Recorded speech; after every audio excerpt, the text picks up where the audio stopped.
গুরুর চরণে প্রণাম জানিয়ে শুরু করছি আজকের ভাগবত কথা। আজ একাদশীর উৎপত্তি অর্থাৎ সৃষ্টি, কি করে একাদশীর সৃষ্টি হলো সে কথাই আপনাদের কাছে আমি পরিবেশন করব। জয় রাধে। পুরাকালে মূর নামে এক দানব ছিল। সেই দানবের অত্যাচারে দেবতারা স্বর্গ ছেড়ে পালিয়ে যেত। এত অত্যাচারী সেই মূর দানবের অত্যাচারে দেবতারা স্বর্গ ছেড়ে পালিয়ে বেড়াত। একদিন সমস্ত দেবতারা একত্রিত হয়ে তারা কি করলেন, দেবাদিদেব মহাদেবের কাছে গিয়ে বললেন, জয় মহাদেবের জয়, জয় মহাদেবের জয়, জয় মহাদেবের জয়। এই বলে দেবাদিদেব মহাদেব বললেন, কি ব্যাপার দেবগণ, তোমরা হঠাৎ সময়? তো বলছে দেবাদিদেব, মূঢ়ের অত্যাচারে আমরা স্বর্গে থাকতে পারছি না, স্বর্গ ছেড়ে আমাদের পালিয়ে যেতে হচ্ছে। তো আপনি এর একটা বিহিত করুন। তো দেবাদিদেব মহাদেব বললেন, বেশ, এসো আমার সঙ্গে। তো দেবাদিদেব মহাদেব সমস্ত দেবতাদের নিয়ে তিনি সরোবরের তীরে গেলেন। এক সরোবরের তীরে গিয়ে দেবতাদের বললেন, তোমরা এখানে বসে বসে সকলেই শ্রীহরির তপস্যা করো, শ্রীহরিকে আহ্বান করো। এই বলে মহাদেব তাদেরকে সেই শ্রীহরির আরাধনার যে ব্রত সেটা বলে তিনি চলে এলেন।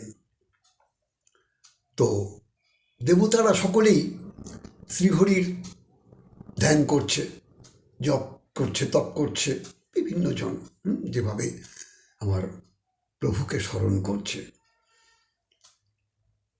এমন সময় মূর দানব সেটা জানতে পেরে তিনি কি করলেন, তার সৈন্যদেরকে নিয়ে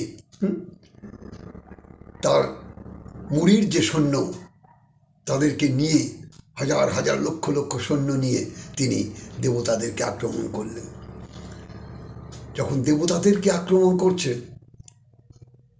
দেবতারা মুড়ির সঙ্গে পেরে উঠছে না। এমন সময় দেবতারা শ্রীহরিকে স্মরণ করলেন যে, প্রভু তুমি রক্ষা করো, ত্রাহিমাং ত্রাহিমাং ত্রাহিমাং, তুমি মুড়ির হাত থেকে আমাদের রক্ষা করো প্রভু। তো শ্রীকৃষ্ণ ভগবান তিনি দেবতাদের ডাকে তুষ্ট হয়ে তিনি এলেন, মুড়ির সঙ্গে তার যুদ্ধ বেঁধে গেল। ভীষণ যুদ্ধ। এই যুদ্ধ কতদিন হয়েছিল জানেন? 18 দিন ধরে এই যুদ্ধ চলেছিল। তো ভগবান শ্রীকৃষ্ণ মুড়ির সৈন্যদেরকে তিনি তার সুদর্শন চক্রের দ্বারা তিনি তাদেরকে পরাস্ত করেন। এমনকি মুড়ির সৈন্যরা সেই যুদ্ধ থেকে তারা পালিয়ে যায়, যুদ্ধক্ষেত্র থেকে তারা পালিয়ে যায়। মূর দেখছি, কি ব্যাপার, আমার সৈন্য সামন্ত তো কেউ নেই, সব তো যে যার মতো পালিয়ে গেছে। তো মূর কি করেছে, গা ঢাকা দিয়েছে। তিনি অদূরে তিনি জঙ্গলের ভেতর গিয়ে, বনের ভেতর গিয়ে তিনি লুকিয়ে লুকিয়ে দেখছেন যে শ্রীকৃষ্ণ কি করেন। তো এই 18 দিন যুদ্ধ করবার পর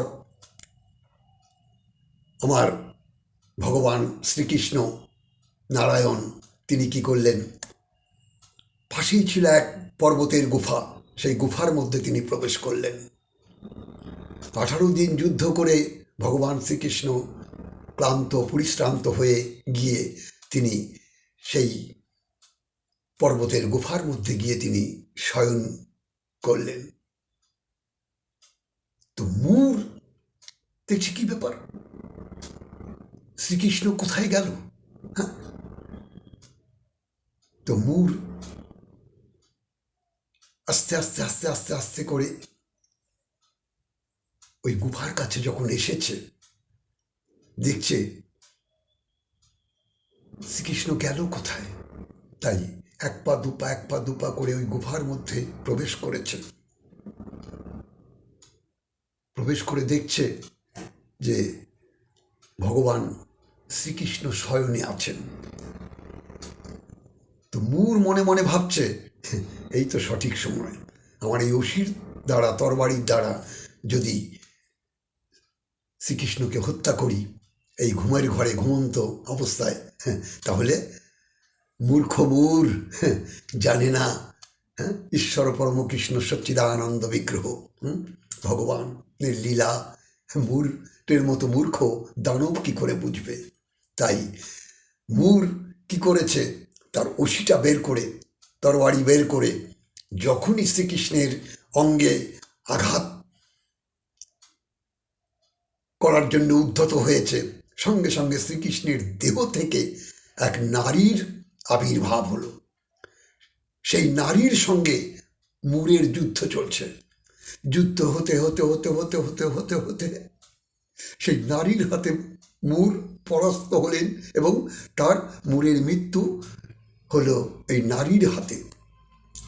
ভগবান শ্রীকৃষ্ণ শয্যা থেকে শয্যা ত্যাগ করে বলছে, দেবী দেবী, তুমি আজ আমায় প্রাণে বাঁচিয়েছ, না হলে আজকে আমার মৃত্যু অবশ্যম্ভাবী।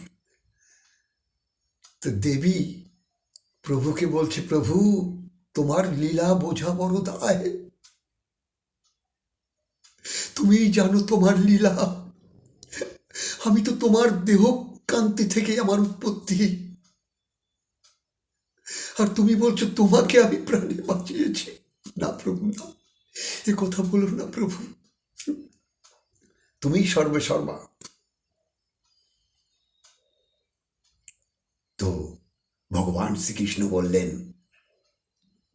দেবী আজ থেকে তোমার নাম একাদশী, আজ থেকে তোমার নাম একাদশী। শোনো, তুমি আমার কাছে বর চেয়ে নাও,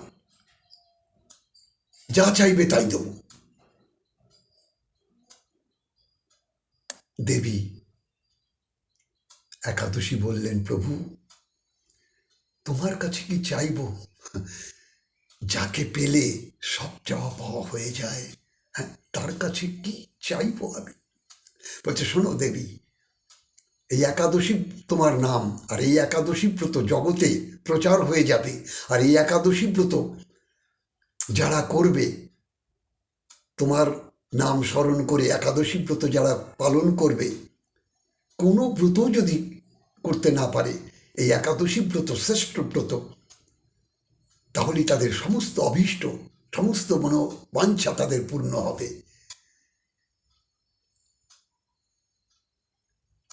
বলছি, প্রভু সব মনোবাঞ্ছা পূর্ণ হবে ভক্তের? বলছি, হ্যাঁ আমি বলছি,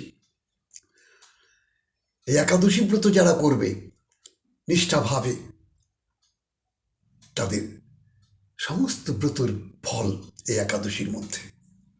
তাই একাদশী ব্রত জগতে অবশ্যই প্রচার হবে।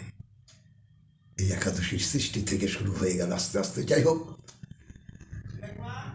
এরপরে আমরা আরও কথা, একাদশী সম্বন্ধে অনেক তত্ত্ব কথা, সেগুলো বলবো।